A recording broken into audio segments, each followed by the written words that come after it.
Deyir, qayıtdım ki, ağacan, bir neçə gün ki qalıb, tutsam, o oruç tutanlara verilən paydan mənə nəsə verilər? İmam cavab verdi, dedi, ya Salim, bir gün tutsan, axırı, bir günü. Allah sənə bilsən nələr verər? Dedim, nə verər? Dedi, can üstündəki bəzi insanlar çətin can alır, bir sözlə çətin can alırlar.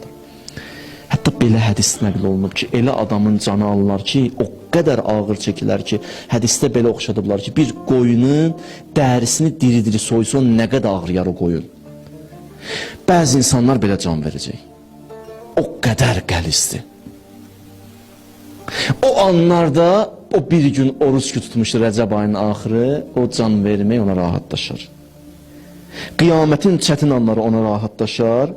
Bir də qəbr əzabı onun boynundan götürürlər. Axırında bir gün. Dedi, amma 2 gün tutsun, axırında 2 gün.